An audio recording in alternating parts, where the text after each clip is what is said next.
Kofi Annan, the former UN Secretary General and the recipient of the Nobel Peace Prize for humanitarian work, passed on this morning in Bern, Switzerland. His family says he died peacefully following a short illness. Annan, who was born in Ghana in 1938, served as the 7th UN Secretary General from 1997 to 2006. He was the first African to take on the top job after rising from within the ranks of the United Nations staff. It is during his tenure that the world was facing the threats of global terrorism, and his efforts to combat those threats and secure a more peaceful world earned him a Nobel Peace Prize in 2001. His work post the UN is remembered far and wide, including his role in brokering peace in Kenya during the 2007-2008 post-election crisis.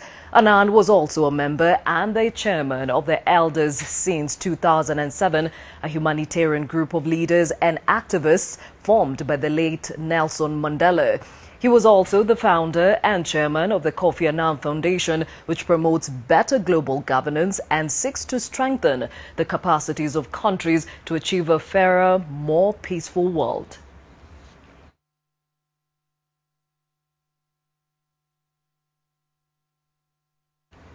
Now, President Uhuru Kenyatta joined leaders from around the world in mourning the death of former United Nations Secretary General Kofi Annan. In a statement, President Uhuru Kenyatta condoled with his family, relatives and friends. He went on to say, and I quote, "My thoughts and prayers go out to them as they come to terms with this sad news." ODM party leader Raila Odinga acknowledged the role Annan played in helping Kenya pull itself out of the 2007-2008 post-election violence it had sunk itself into, saying Kenya retains fond memories of him as a man who stepped in and saved the country from collapse 10 years ago.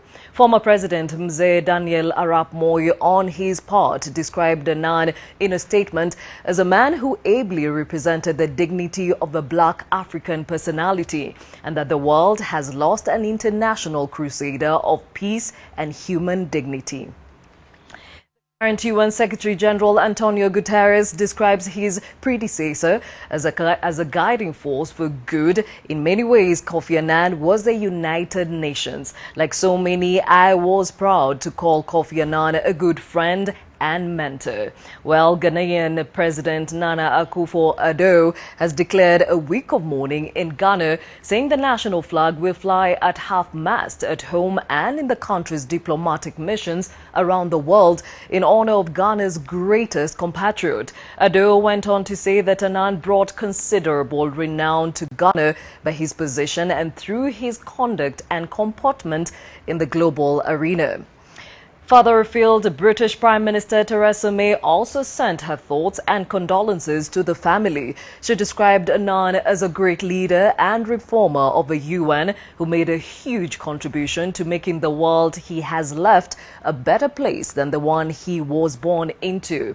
This is just a snapshot of how the world reacted to his death, and his family has in the meantime requested for privacy during this period, saying arrangements to celebrate Kofi Annan's life will be announced later.